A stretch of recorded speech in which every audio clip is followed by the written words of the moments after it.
This podcast is part of the Big Heads Media Podcast Network. Go to bigheadsmedia.com for more great podcasts.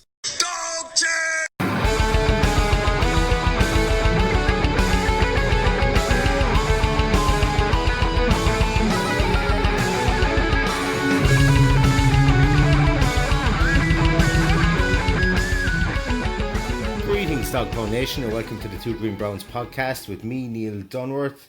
And as always, we are part of the Big Heads Media Podcast Network. For anybody looking for any podcasts, whether it be sport or true crime or basically anything at all, please check out Big Heads Media Podcast Network. Today we're going to look at our Week 6 previews from a betting point of view and also just from a match preview point of view with Mark from One Super Bowl Drive. But first, we are going to just pause for a quick ad promo from one of our great Big Heads Media podcast. Want to know what life is really like after the game is all over? Real athletes are here to share their true stories of adversity and triumph every week on After Orange Slices.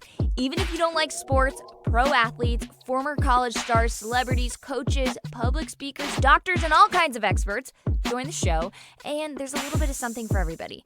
Join me, Bridget, for a slice of inspiration, plus your everyday sports news sprinkled in. New episodes every Friday at 8 a.m. Pacific Standard Time, available anywhere you get your podcasts.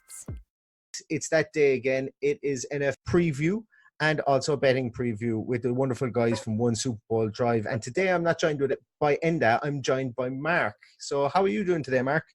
How's it going, Neil? I hope lads didn't miss listening to me too much. I think it's been 2 or 3 weeks since I was last on, so not too many winners myself in the meantime. I think there's one game each week that's probably letting every single bettor down across the world. Yeah, last week actually I did pretty okay. I had I can't even remember what it was. I had New England and the Eagles, I think, and I had somebody else with it. But I had once again modest bet, modest winnings. Just a bit of it was just a bit of fun, and thankfully I didn't back my beloved Browns this week or last week, just gone. And yeah, I think I am quite thankful for it, even though if I backed the under, like the guys on our preview podcast had said from the 49ers, I would have been elected, but no, didn't back anything on that. But look, as I say, c'est la vie, on to next week, on to the Seahawks this week, and I'm sure we're going to talk about that later on. We don't have Enda today, though, because Enda is actually going to see his beloved Vikings and against Philadelphia this week, and but we're sure to talk about that game, and he mightn't like. No, sure. Why not launch into it? It's probably a good one that he is going and he can't be on the show this week, because I think he probably would have tried to convince people that Minnesota might have won this game. Yeah. And Minnesota are actually favored. They're 3 points favorites for this game, which I'm not sure. Philadelphia has the best rushing defense in the league. The Vikings only have a rush offense. So and I do expect Philadelphia neutralizes Dalvin Cook. It's not like they're going to completely wipe him out, but the smart money says that the Vikings are going to be forced to pass this week, and they haven't been shown to be. Kirk Cousins hasn't proven himself, and obviously this has been the talk for the last number of weeks, that Kirk Cousins hasn't been showing up, especially against teams with a winning record. So it's hard to see where Minnesota comes from to beat them. I know it's at home and they probably are different at home, but I would weigh heavily with Philadelphia in this one. I think they're kind of showing themselves now as being one of the better teams, whereas Minnesota is probably lucky to be at 3-2. So as far as it goes, I'd be picking Philadelphia. I'd certainly be taking Philadelphia on the money line then, the spread. If just some ways I have to get used to this Cowboy now myself. Luckily now, I hope it's a good game, obviously, for our friend, and I hope it's a good trip. But Philadelphia, I think, surely comes away with that one. Yeah, I just can't see it. Evens Philadelphia plus 3 points is just fool's play. I think really you take that all day long, and even if you put no other bet on for the rest of the week, that for me would be the one that I've got my grubby mitts all over. But to surmise almost, if Minnesota comes away with that with a result, they're back in action. I think they're back being a contender. But I don't see it. They've been sloppy this year. Whereas Philadelphia loses obviously, yeah, it loses a game when it's banged up there in week 3. But right now, I think they're pretty far ahead of the Vikings. Philadelphia is a real genuine contender, whereas Minnesota's on that bubble. So. Yeah, I think that's a fair assessment. So I think we're taking Eagles money line, or I'm taking Eagles +3. I think certainly with that one. Cool. So Carolina Panthers, Tampa Bay Buccaneers, the London game, 2:30 hour time kickoff. What time is that? In 9:30 in the morning? Oh, it's very early in the morning. Yeah, it's really early in the morning for you guys. I don't know exactly Cleveland time, but we're obviously interested. We're interested in this one, obviously, because it is the London game, and obviously our side of the pond we get excited about when we get to see, especially that Spurs Stadium, which I thought, or Tottenham Hotspur Stadium. I don't know what we're supposed to call it. We're not supposed to call it White Hart Lane, I suppose. But this is the game that I probably would have before the season have gone to. Now a bit of an appeal has been lost because Tampa Bay has been so up and down, whereas Carolina is just hanging on with Kyle Allen, and they really are hanging on. Christian McCaffrey is the story coming from that game. I mean, or going to that. I mean, they're getting to see a superstar there, and I know he's getting mentioned in MVP races, and some people are saying like, oh, like it's too early to be talking MVP, but then it's okay to talk about Russell Wilson being an MVP candidate, Patrick Mahomes being a MVP candidate. McCaffrey has 136 touches this year, right? That's 57% of the entire team's touches. Like, that's an outrageous number. But you're going against this Tampa Bay defense that through weeks 1 and 3 was really good and has just gone off the boil completely since then. So McCaffrey definitely has enough to keep them way ahead. But the one thing becomes, if he's jet lagged, this becomes a completely different game. And that's sometimes, I mean, players show up and sometimes players don't show up. So if McCaffrey's neutralized, this becomes a really boring game. As far as like the Tampa Bay offense goes, like, Neil, do you fancy Jameis Winston yet? Like, he's that team, or that offense is now starting to kind of look good, courtesy of Bruce Arians and Chris Godwin looking good. But then Mike Evans got held to whatever it was, 3 catches for 6 yards the other day. Like, I was really looking forward to seeing Tampa Bay, just as I was looking forward to seeing Cleveland. And they've been disappointing, really. Like, they could have gone top of the NFC South had they beaten the Saints the other day, which would have completely changed how we view this team. Like, we wouldn't have been talking, oh, they can win the NFC South and stuff. But while the game looked close, like, that was largely due to 12 seconds to go touchdown, or 12 seconds to go, and they kind of put a gloss on the game. Like, New Orleans looked far and far away better than the Saints the other day, and it's like, it comes down to Carolina, realistically, if they can get Cam back, are going to be the ones that are looking good in the NFC South. Now, like I was saying, when you have McCaffrey and the dual threat that he has, like, he's a higher catch percentage than any of the running backs, your Ezekiel Elliott's, your Saquon Barkley's, your Melvin Gordon's, even Todd Gurley. Like, Christian McCaffrey, if you have to actually name your best running back in the league, that's who I'm going with. But that's, I suppose, who makes this game exciting for me. And I suppose I'm going with Carolina in this game. I hope Tampa Bay does show up. I hope for Bruce Arians that it's not a blowout. The last time he was in London was for the Arizona Rams game, 33-0. I was at it myself as a Cardinals fan. But I suppose he could bring something, but they didn't travel well the last time Bruce Arians' squad. And I just don't see how that defense, when it's kind of sputtering and giving out as much points as it is going to be able to contain even a so-so quarterback in Kyle Allen. I think that's fair enough assessment. And like, this game to me epitomizes the week-to-week nature of the NFL. And one week you're on top, and the next week people are wiping their feet on you. And the reason being for that is 2 weeks ago, the talk around Carolina was Cam this, Cam that, Carolina are going to be screwed without Cam. Is it time to move on from Cam? And you haven't heard anything about Cam in the last 2 weeks because Kyle Allen has come in, he started to throw it around. They've started to win, and they've started to, he's looked plausible as a quarterback. Also, look at Tampa Bay. Last week, I was legitimately reading articles saying that Bruce Arians' offense was outdated and was, there's a reason why he was out of the league previously, which was completely nonsense considering he left the league of his own volition.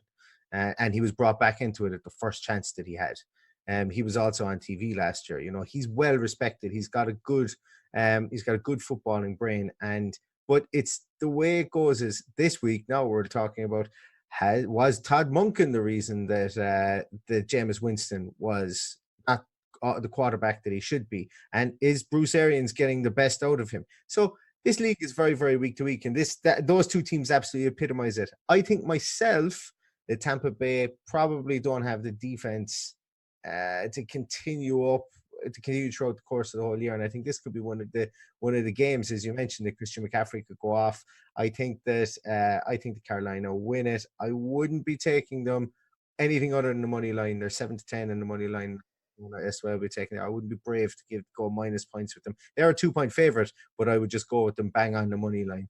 And I suppose I know we're going to be out of time any moment, and I almost want to prepare myself for it. But sorry, sorry, I knew that was coming.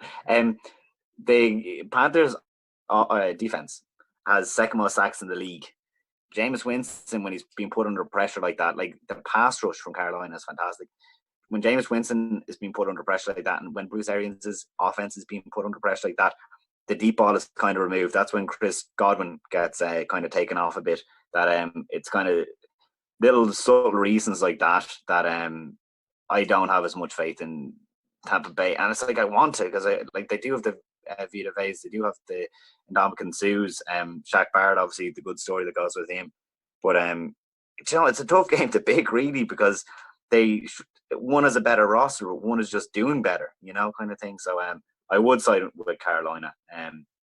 But yeah, I suppose the most interest from that game is probably that it's just in London, and it's a time that suits us to watch it for once, because it's at 2:30 in the day, 2:30 in the daytime. So it's a nice one for us to watch. Yeah, I hope I've got an absolute banging hangover when I'm watching it, because obviously it was a big day of Irish sport the day before, but this isn't an Irish sports podcast. And, I do hope our rugby team playing a 11:15 in the morning, that's going to mean that you're going to have to get a few pints of Guinness in, and then our soccer team play at 2:00 in the day, so that means you have to stay out for that as well. You can't come home, and then there's club hurling and club Gaelic football on as well then in the afternoon. So that means I think I'm gonna have to take a nap for that Dublin semi-final that's being promoted on the TV. I think there'll be enough sport for me between the rugby and the soccer this week. Yeah, but if anybody, I'm gonna have to do one of those things where I write my address on my hand and put nail varnish over it just in case. Because if you're starting at 11:15 in the morning, that's a recipe for disaster. But yes, Carolina Panthers in the early game in London. I think that's our pick. So actually, I forgot to mention before, and that was a game that Mark felt strongly about. It's one that he wanted to talk about because of London. So you might notice that the Cowboy didn't come in until a bit later. Obviously, a game I feel strongly about is going to be the Cleveland Browns later on. So we're going to have a nice little chat about that. So the Cowboy had a stay of execution for that one there. But we're back to our 1 minute intervals, and we are. Where are we going to next? Where do we say we're going to? If we jump into I suppose one that's going to be relevant to you guys, the Bengals versus Baltimore. Yeah. Obviously Baltimore coming off this crazy game where I think their true colours to an extent were shown against the Steelers, and they're a team that I kept on wanting to get found out, but then all of a sudden they played well against Kansas City, and I was somewhat turned into a believer for Lamar Jackson. I thought they were brought down to earth a little bit, and it showed that this division really is wide open. Like when they're undefeated, everyone was talking big stuff about them, but then everyone was saying, "Oh well, they played. Who was it? The Dolphins and the Cardinals in the opening weeks." Mm-hmm. I mean, you guys obviously are going to be glad to see it, but I thought that Baltimore team could be around or could stick around for a while. That kind of performance, whereas the Bengals coming off obviously their loss to Arizona, one of the home games that they really thought that they had a chance of winning this year, to get them into the win column, get Zach Taylor his first win. But I think all signs point to Baltimore going home and getting back on track in this game. Yeah, that's a no-brainer for me. I don't think the Cincinnati Bengals are going to be able to live with the rush offense there, and live with the piece of, I suppose, the bits and pieces that Lamar has brought to his game. I think that's going to be a comfortable win. And the Cardinals obviously displayed with Kyler Murray last week that the Bengals defense really isn't able to deal with that kind of rushing quarterback, mobile quarterback. So Lamar Jackson's even more in control of his offense, so he should be able to do a number on the Bengals. Yeah, and I think that Yeah, I think that's certainly going to be the case there. Like the Baltimore Ravens have a start to the season, like the Cleveland Browns have an end to the season, if that makes sense. They get their cupcake start to the season, Ravens do, whereas the Browns have an awful handier run in at the end of the season. So the Baltimore Ravens are getting their easy games in easier games, should I say, in early. Do you know what? Well, it's funny that you say that. This is a game that we won't have to talk about this week, but I think the exact same thing for the Bills. At what, they're 4-1 now, right? They're not bye this Yep. week. I think, like, I know Enda's so high on the Bills, and they could definitely move to 5-1 when they come off the bye again. But some of these schedules are crazy. The Patriots, sure, you could throw the Patriots in, except like some teams, they're just matching up with easier divisions, and they have easy opponents within their divisions that they won't get found out until the playoffs, but sure, the season will always go down as a good one, in fans' hearts. But the Bills, I would put into that category as well. They just have a ridiculously easy schedule that kind of inflates them more when you are taking a bet on them each week. But Exactly. I suppose maybe we'll talk about them more next week. Yeah, no, that's exactly it. Where do you stand on Houston Texans, Kansas City? I have to admit that Lamar Jackson is definitely, or sorry, not Lamar Jackson. Watson is definitely a more attractive to watch quarterback than I'd given him credit for at the start of the season. I'm sure that End and I came on this show and kind of slated him a little bit. The offensive line has obviously been much improved, and obviously when you have DeAndre Hopkins there, he's looking phenomenal. And then Will Fuller goes off there against, albeit a poor Falcons offense over the weekend. But like, realistically, Kansas City is going to get back on track this week. I mean, not that they're back home; they're obviously at home when they lost to the Colts. But Houston can't boast the same run game as obviously what neutralized Kansas City. I mean, maybe they'll try and implement it because that seems to be the groundwork for how to beat Kansas City. Keep the ball off them, keep the ball on the ground so that Patrick Mahomes doesn't have enough time to attack. But I think Kansas City gets it back on track this week again. I think they're doing. It's interesting that you mentioned that the Houston Texans mightn't have the ground game. Duke Johnson is going to be probably it's going to get the most touches of his whole career, I would say, in this game. That's my view on it. I think that he's going to see an awful lot of the ball, an awful lot of screens, an awful lot of him moving out into being a receiver and stuff like that, being there for check down passes and so on, because not only did he run the ball well last week, he also received the ball well, and Carlos Hyde had a pretty decent game. But I think if you are looking to run the ball and you are a team like Houston Texans and Deshaun Watson does want to take off, having Duke Johnson in there as well is pretty good because he's pass protection. We know all about it here in Cleveland. He hasn't really, like last week was his best week for the Texans. But like we would have a surplus of running backs in Cleveland once Kareem Hunt comes back, and running backs haven't been our problem. As a team this year, we can, that's something we'll talk about as well when we get onto it. But Duke Johnson is someone to look out for in that game. Do you know why I almost say the rushing game? I suppose not that Houston is a bad one; they're top 10, but Indianapolis is top 5 in rushing yards per game. So I suppose that's why, and they knew that they were going in with that plan. That I think that Houston to just suddenly hey, look, I think going forward we're going to see ground games being utilized against Kansas City a bit more. But as of right now, Houston, I suppose, that ground game is something that going forward we're going to have to watch out for Kansas City, but I don't think that it's going to be such an element in this game in particular that Houston's going to be able to steal it away, because that'd be a huge win when they're obviously trying to win their division, and all of a sudden things start going bad for Kansas City if you lose 2 home games in a row. Yeah, panic stations. Tell us about it. Tell the Cleveland Browns we've lost both our home games, and it's panic stations already. So onwards to New Orleans Saints and Jacksonville Jaguars. What's your favorite? I think a lot of people, everyone's obviously buying into Minshew mania, and he had an opportunity last week almost to salvage another last minute win after doing it the week before against the Falcons. But New Orleans is on a right roll. And we're obviously not here to talk about quarterback controversies because obviously Drew Brees is so good. But I'm so happy that when we previewed the first Teddy Bridgewater start against Seattle that time, that we gave Teddy Bridgewater his chance and said, look, he is a good quarterback, and there's a reason Sean Payton kept him, because that wasn't the line going into that game. But certainly, what is it now? This is the third start since.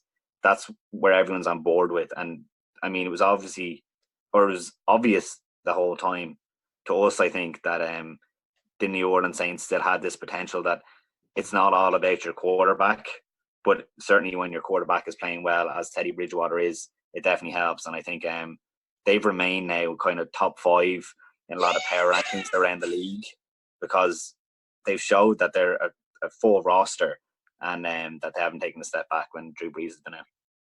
Yeah, very simply here, New Orleans Saints are 11-10, and that's just on the money line. I'm taking them. I think they will win this game. I think Alvin Kamara will have a big game, and I just think that Teddy Bridgewater, as you mentioned, has found his niche. He's found his comfortability factor with Michael Thomas. Michael Thomas, Michael Thomas, yeah. He's found his comfortability factor with him there, and that's really what they just needed. They needed to get on that link, to get that kind of that wavelength together.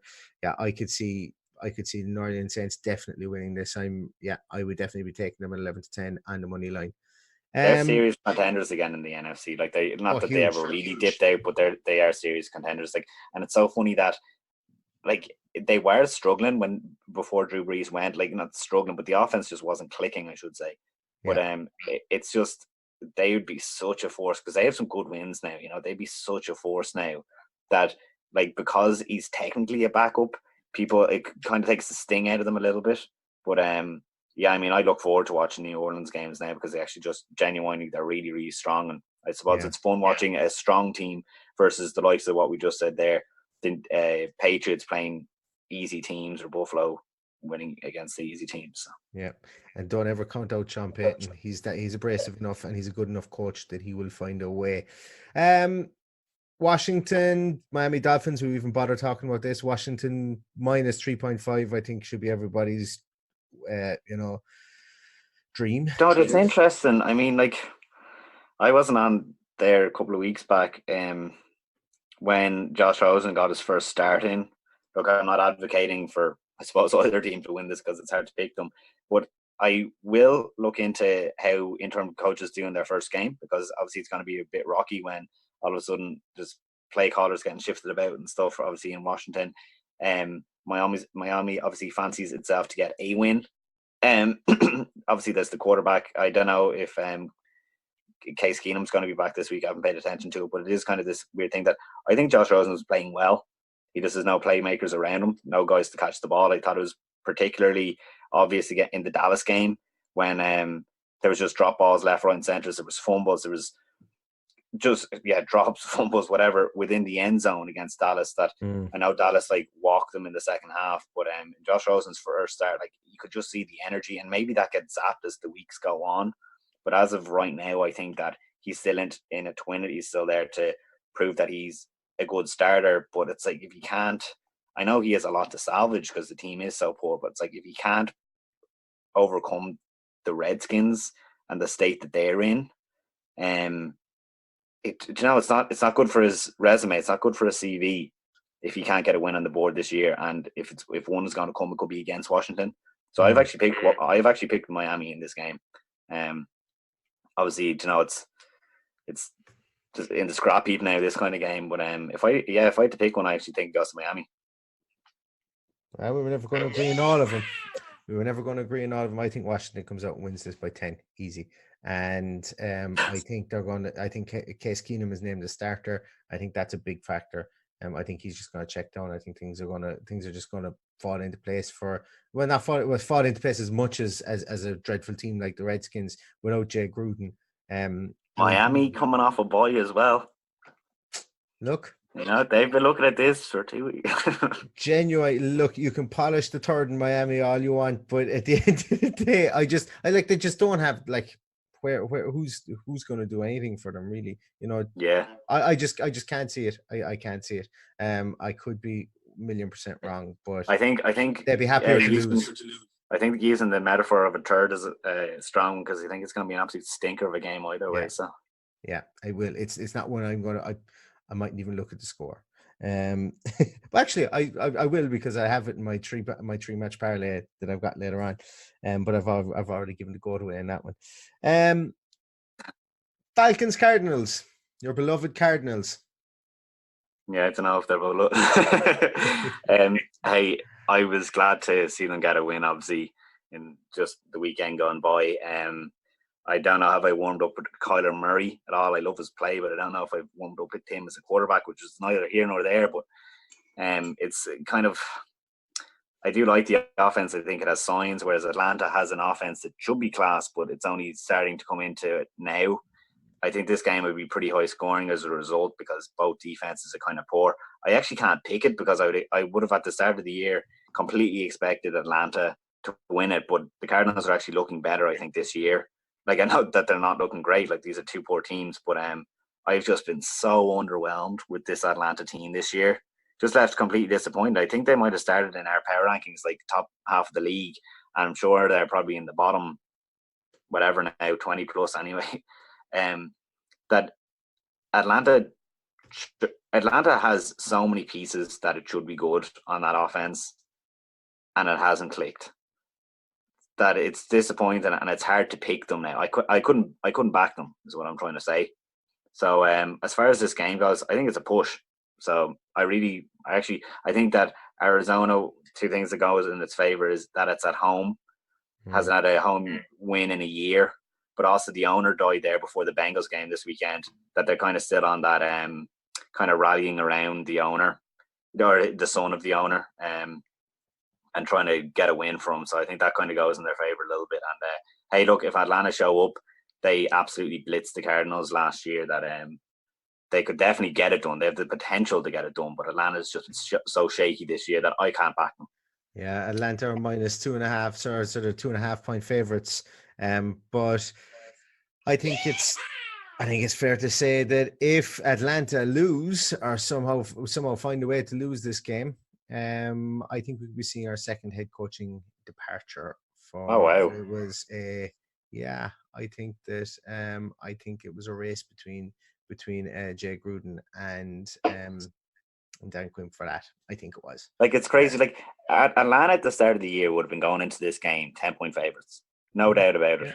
They've been rubbish. Now they're going to be 2.5. That's shocking. That just speaks to how poor they've been. So the biggest thing is that, like, with the Falcons, Dan Quinn is trying, like, he's fired nearly everyone around him. He's changed everyone around him. So when you become the only constant, it's your fault. There's a time when it becomes your fault. You can't not be the issue every time. And I think the sack race was between himself and Jay Gruden. And Jay Gruden, smoking a joint, trying to hit on every woman that moved in that video.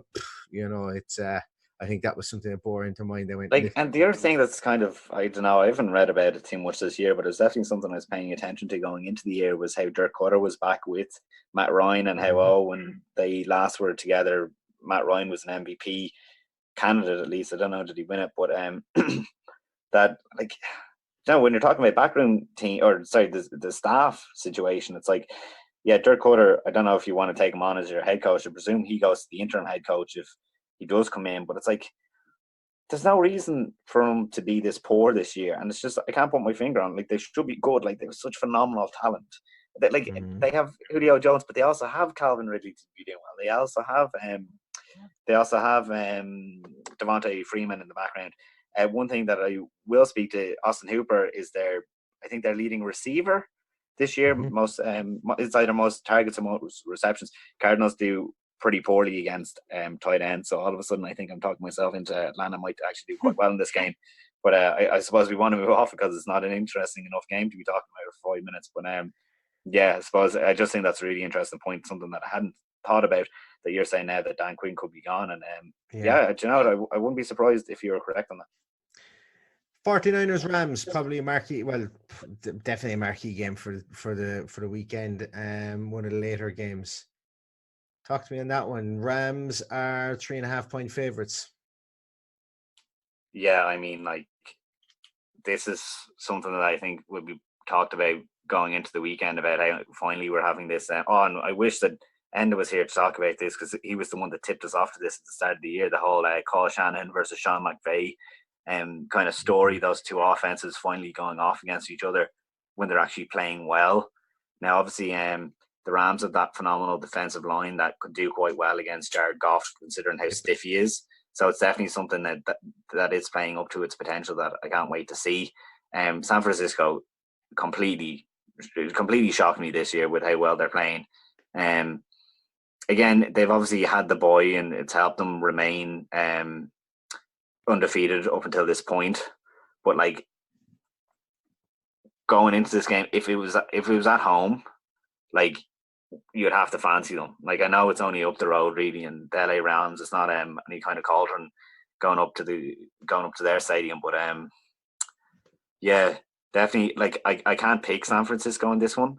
Like I have to pick the Rams, especially because they did actually look quite well against Seattle in their last week. It was obviously like a kind of a classic ending between the Seahawks Rams, especially in that division, and especially like it's to go top.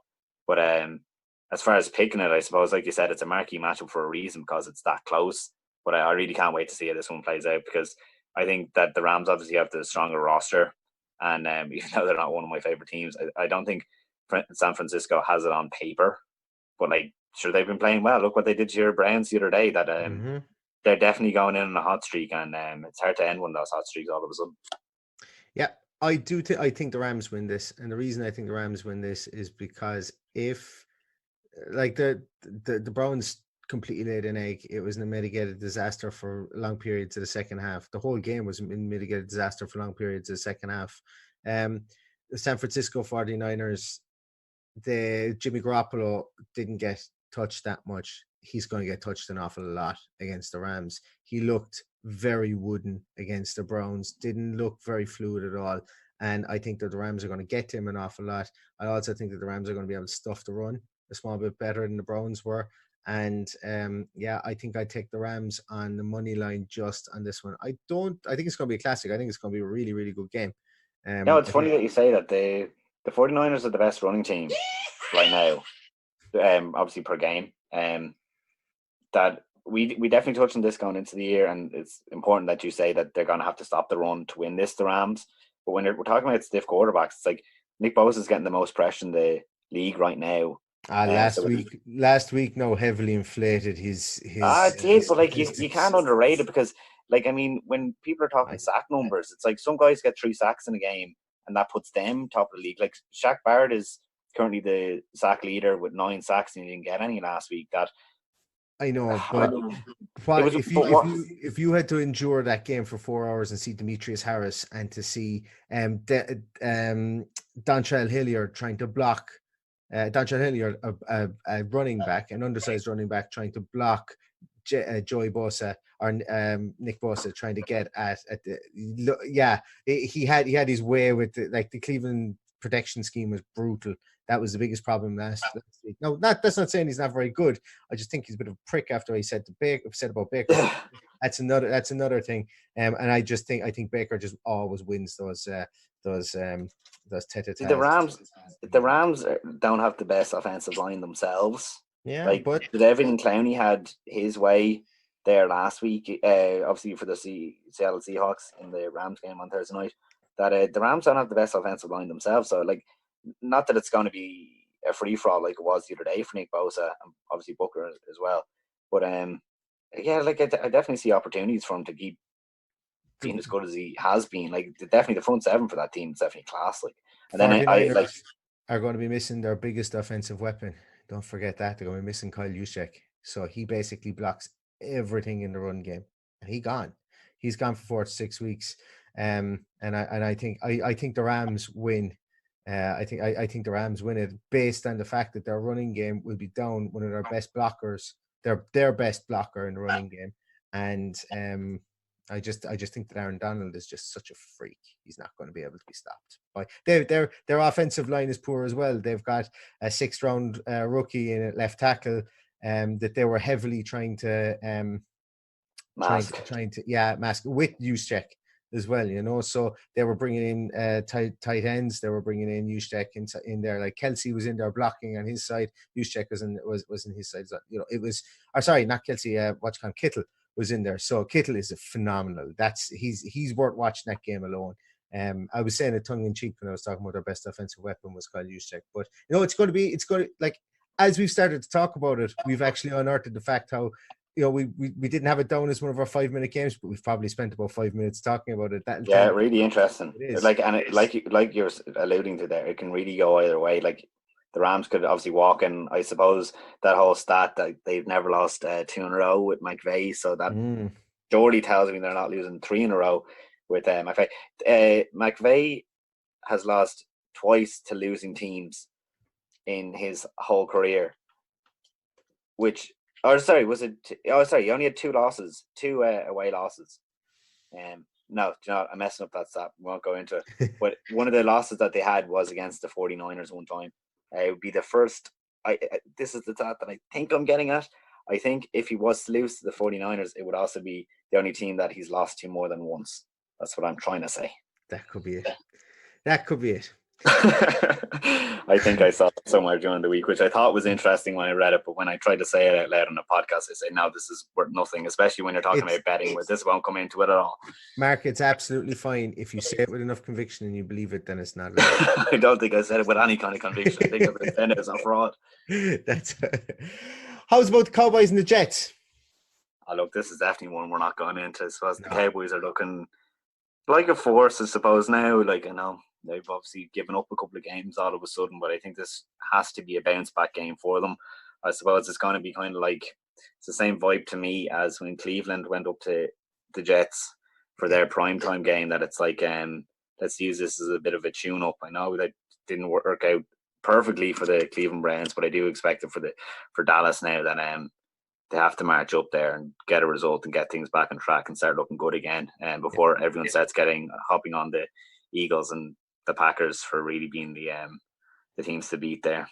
Yeah, Sam Darnold is back, but I think it's going to be Cowboys victory by touchdown or so. Yeah, Darnold being gone isn't the reason for all the problems the Jets have had. Like, obviously, it definitely is a big factor, but like, they just don't have a lot there.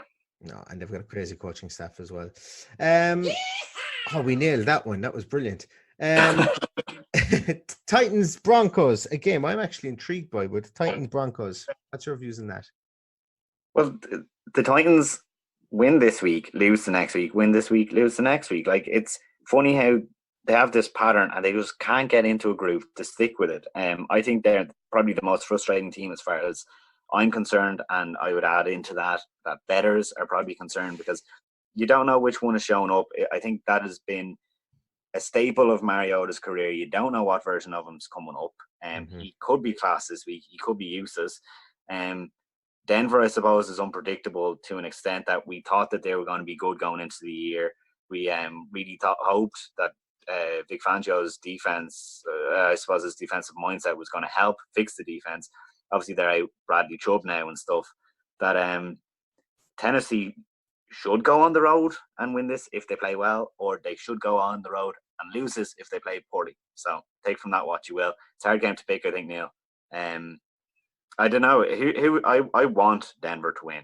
I want things to work out for Vic Fangio, but I don't think there's any point things working out for Vic Fangio, because they're not going to do anything for the rest of the year, whereas at least the Titans, it's an interesting division because things are so close between themselves, Jacksonville and Houston. Although we did tip at the start of the year that we wanted the Titans to be bottom of the AFC South at 2-1 that I put into a treble. So I suppose, we definitely want Tennessee to lose this. But they're just so unpredictable now. It's crazy. I think Tennessee win. I actually, as you guys are going to see there, I think they will win. They are. I got them at plus. I had them at +3 in my bet, my parlay bet that's coming up as well. So Tennessee +3 is what I'll be taking at evens, and I think they have, like +3 could look really good. Yeah. Like like that could have been +5.5, and it should have been because of the way that Denver was trending. And I don't think that the Chargers win on the weekend helps Denver's betting odds at all, because like that was the Chargers' fault that they lost. Like Denver almost threw the game away at the end. That line is purely on Tennessee this year, that they're the reasons that's at 3. But I mean they could win it by 5.5 plus easy, And you mentioned the Chargers there. They play the Steelers, or the Steelers come to the Chargers, should I say, this weekend as well. What's your fancy on that one? Yeah, Chargers. again, I suppose, especially when we're mentioning touchdowns. how we mentioned how the how the Broncos looked against them, especially like you're listening to Tony Romo's commentary about how like they have no home field advantage, that what is home field advantage, etc., that the Chargers look so poor and so frustrated. Like Philip Rivers, I know he's a pretty fiery guy anyway, but he looked so pissed off in that game the other day that I would expect the Chargers to come back. But like they showed us nothing the other day. That bet, I suppose I mentioned it to you off air, but the Chargers let me down. The only my bets now on the weekend that let me down. And it was just so irritating then that it was them, because I thought it was an absolute banker against the Broncos. Division team that's doing so poor. They come to your house. Chargers obviously were going in with the 2-2 record, whereas Denver were winless. That, like, I don't know what's gone wrong for them. It's like, obviously the secondary issues obviously happened. They lose important guys. But then like Desmond King did his best to return a touchdown towards the end. I think it was like the 15 minutes to go, start of the fourth quarter. He comes in and he returns a punt return for a touchdown. And it's like, that's the energy that they need. But what was really like stood out to me in that game was Philip Rivers had to pull the offense off with whatever it was, less than a minute to go to kick a field goal, because Anthony Lynn, or I suppose I don't know really who makes the call, it definitely hangs on Anthony Lynn, but he wanted to go for, so they're down by 10 points. Anthony Lynn wants to leave the offense on the field, let them get the touchdown, then come back and try and get the field goal. Whereas Philip Rivers was the one that was smart enough to know the situation and say, no, we kick it here, and then give ourselves time if we win an onside kick to go and win the game. And that to me just showed me the complete chaos that seems to be going on with the Chargers. Like, in terms of accountability, I think they win this game. They should win this game, but to me, that was madness. Watching the other day, and they're just all over the place. Yeah, I'm always backing against the Steelers, so there's no point in me saying anything in this one. Chargers win. Chargers win by 85 points, hopefully. Detroit Lions, Green Bay Packers. Yeah, really interesting one. Love it. Yeah. I mean, hey, this is a really, I suppose, prime time as well, which is kind of fun that they got one of the prime time games right, considering that Steelers Chargers is Sunday Night Football. It's going to be useless. That would have been flexed if it was in a later week. But Green Bay, Detroit obviously coming off a tough loss to Kansas City. They also came off a tough draw to Arizona. Speaks to me that they're not able to see out some of these games. It must be so frustrating for the fans who see themselves as top 3 in people's power rankings. Whereas I don't think they are. I think that, I don't know, their numbers have been somewhat inflated. They're doing well. We tipped them as being a running team, and they've shown anything but that. But I think they've been kind of a bit of an illusion for me this week, or this year, that I haven't been really sold on them. I mean, they're better than I expected, but I don't think that they're up to Green Bay standards. I think Aaron Rodgers is obviously playing phenomenally. It's just a simplified offense that or not simplified offense. It's just an easy to run offense that he's able to really master, and he's doing really well. And they're 4-1 now. They're looking really good. The Packers, they're not going to lose in Lambeau this year now, or sorry, they're not going to lose in Lambeau on a primetime game. So I think it's easy to call that one. What's the money line? It is they guess. So Green Bay Packers are 4.5 spread, points favorite. Yeah, they're 4.5 points favorite. So. Yeah, I think I take that 4.5. I think it's a game that I'm dying to watch, but I just don't see the Packers messing this one up. And best of luck to Detroit going into the rest of the season, but I think Packers at home are too strong. Me neither. I think Packers are going to win that as well. So now we come to the main event of the evening: Seattle Seahawks versus Cleveland Football Browns, and that is 6:00 game our time, 1:00 game Cleveland time. Redemption story. There's been a lot of, basically Cleveland they were on a high after Baltimore. They're on a super low now after the 49ers, just because it was a rubbish day at the office, coached poorly, executed poorly. everything was kind of sloppy and it was lackluster, and our defense was that way, our offense was that way, our special teams were good.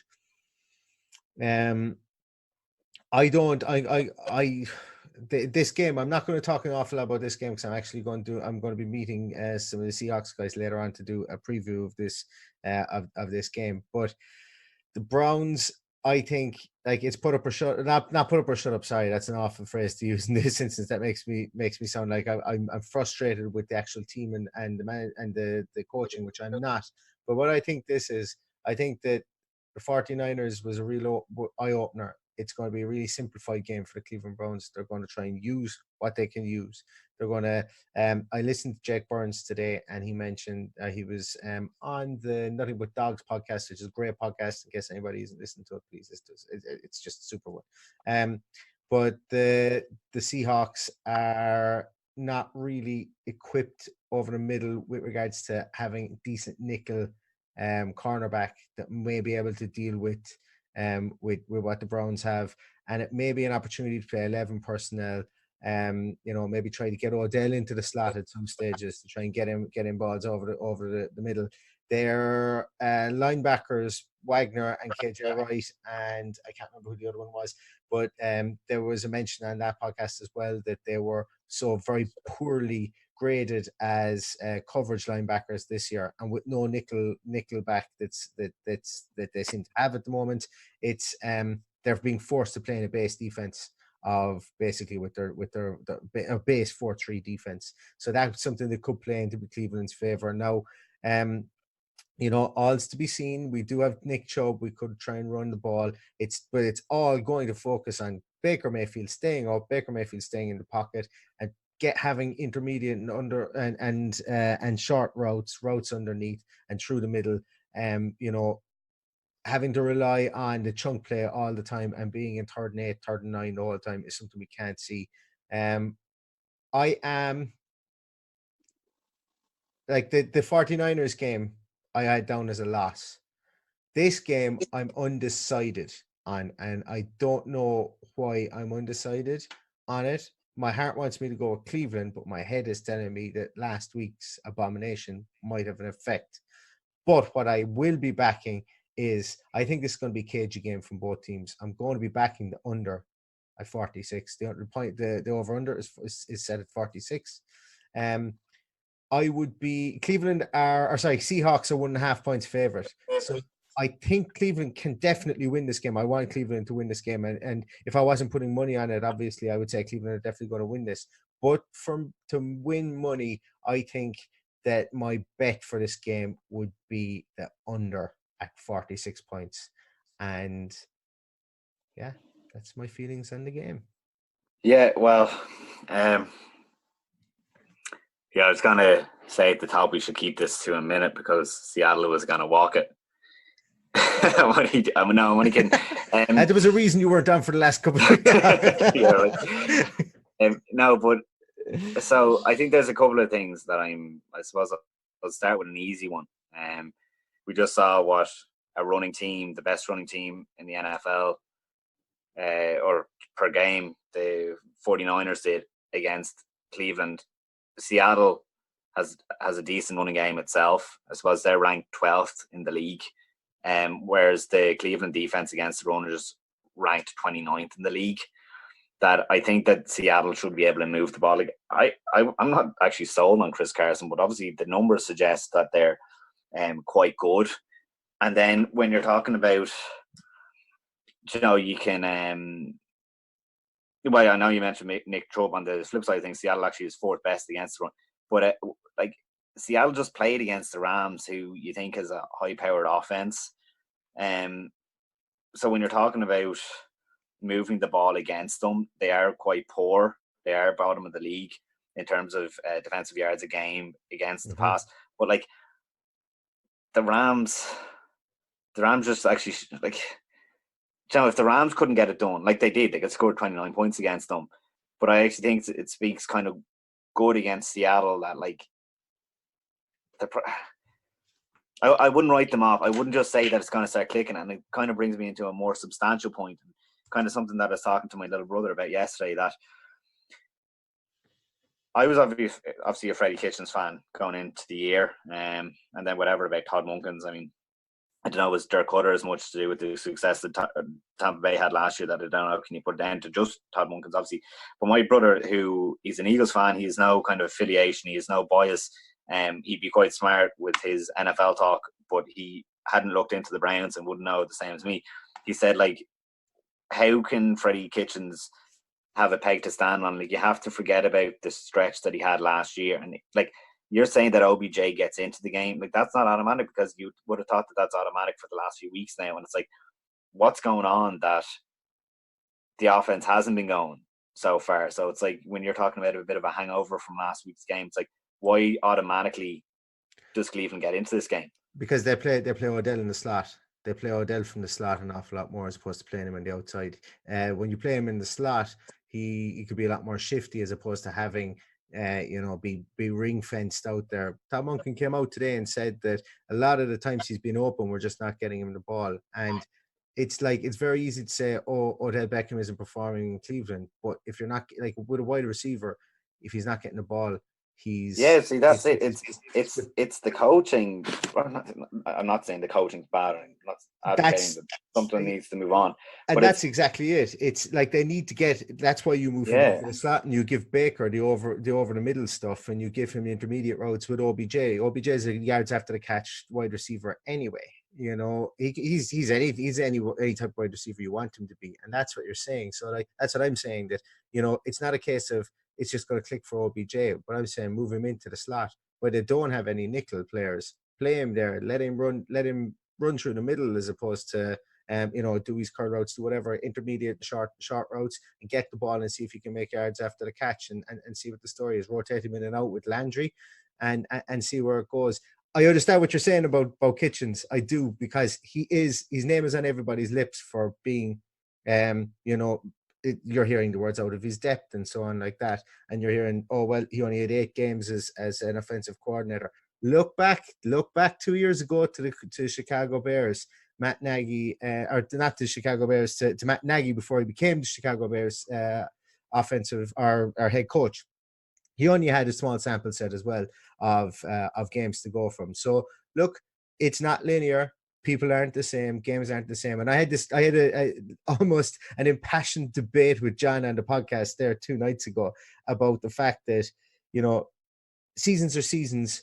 Just because some team had a good run last season, Baker Mayfield is playing this year with a completely different receiving core than he had last year, save for Jarvis Landry. He hasn't had Rashad Higgins, who's back. We haven't had our 2 cornerbacks in Greedy Williams and Denzel Ward.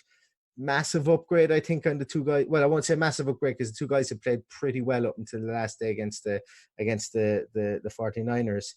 We did get gashed in the run game, but we also stopped a lot of the heavy running for Baltimore as well. So, like, a lot of last week is, I think, I'm not going to say it's an anomaly. The defensive side of things could potentially have been an anomaly. But the Seahawks were playing at home against the Rams last week as well. So Rams traveling on the road, especially up there to colder climates as well.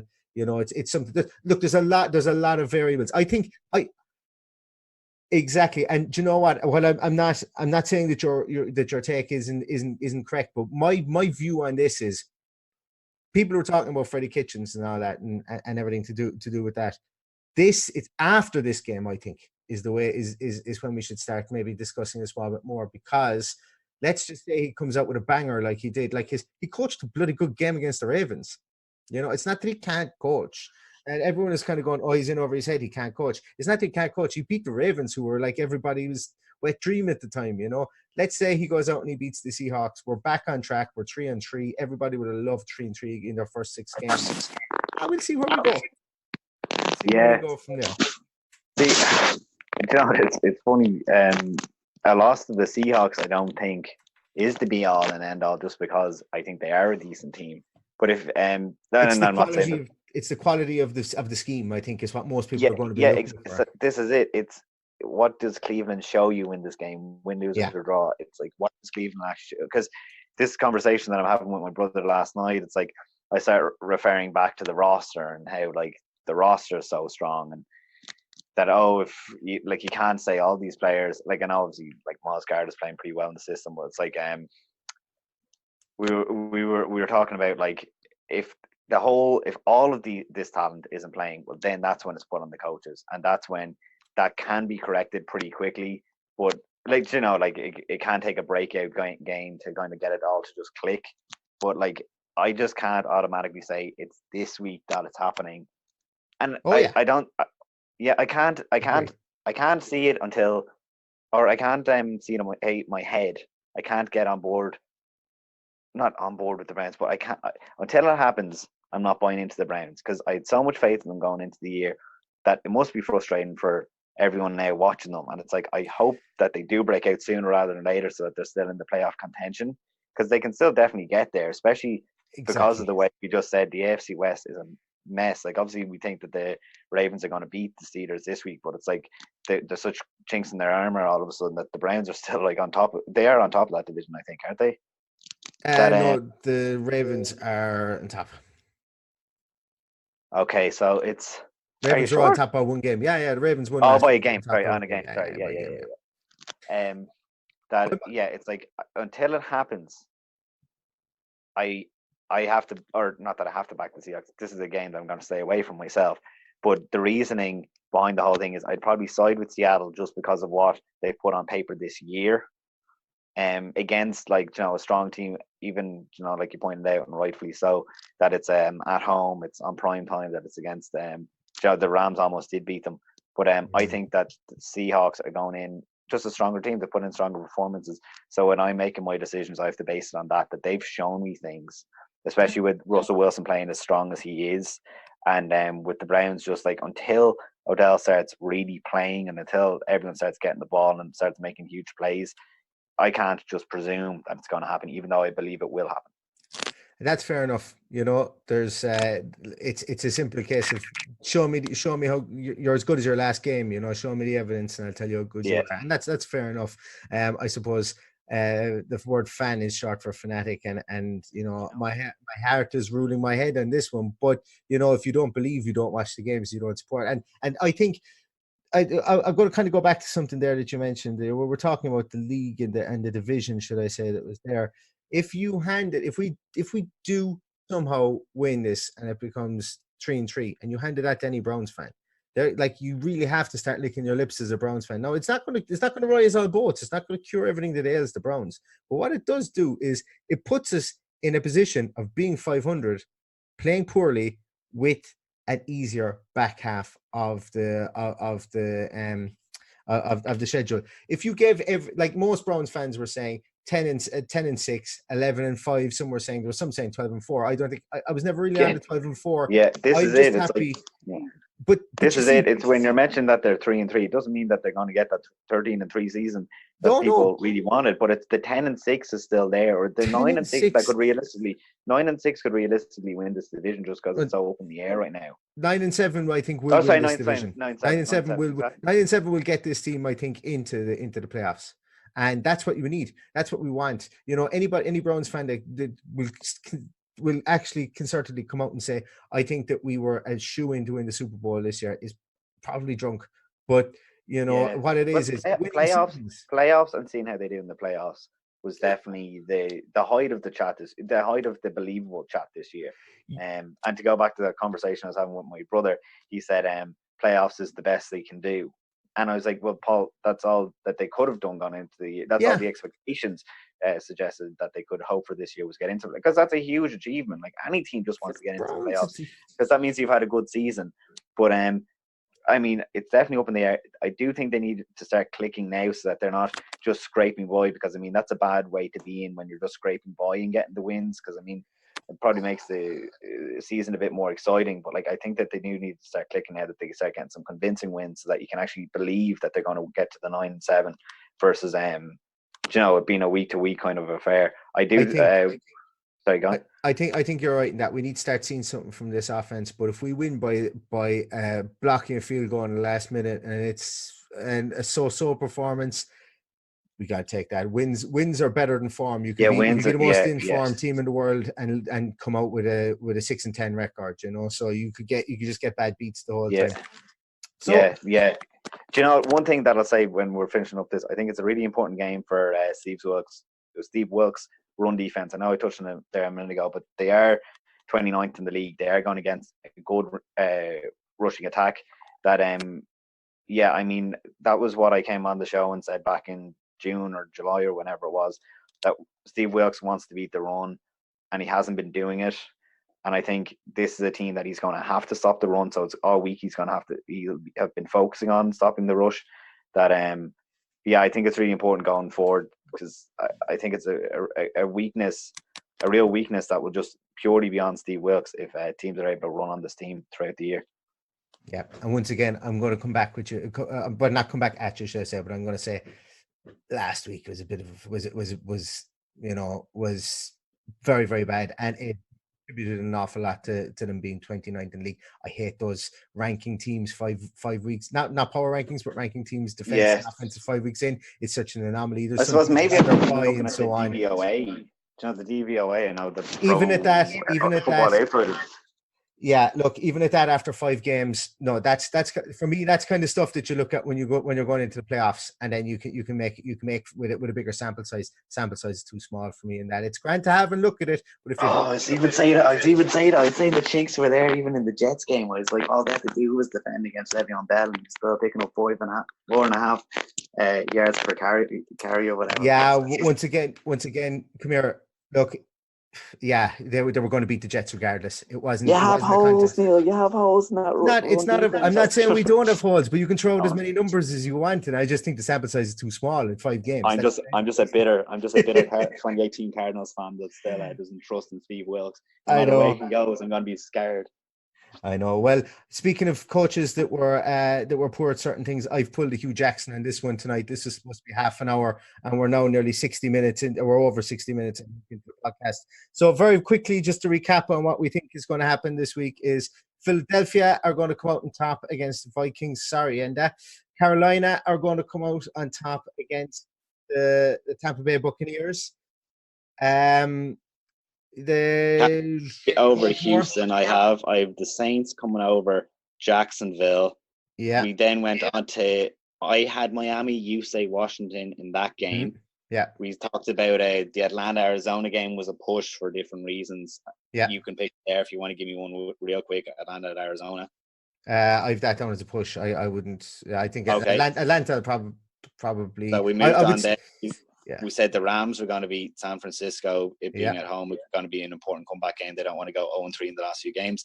Dallas was going to go up and do a number over the Jets. Tennessee should be strong enough to overcome Denver. The Chargers need to bounce back in a divisional game. In a conference game against the Steelers, who are doing pretty poorly. Green Bay Packers on the primetime game. It's going to be pretty important. Yeah. And then I think, was it number?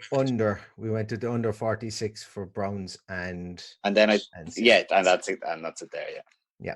So, listen, once again, Mark, thanks so much for coming on tonight. Give a little plug to whatever you've got coming out in one Super Bowl. One Super Bowl drive has been slow there recently. So I suppose if anyone was wanting to write for it, it's just gone slow. So I think we're happy to have this podcast. We're plugging this podcast. Keep listening to these ones, guys.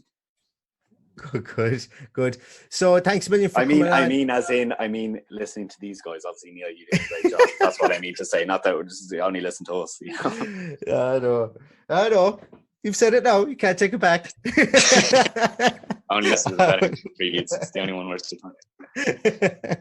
Well, listen, as I said, thanks so much for coming on again, Mark, and to everybody who's listening to the podcast. I'm so sorry. My time management is as bad as Hugh Jackson's, and I apologize for that. So that's going to do it for today, everybody.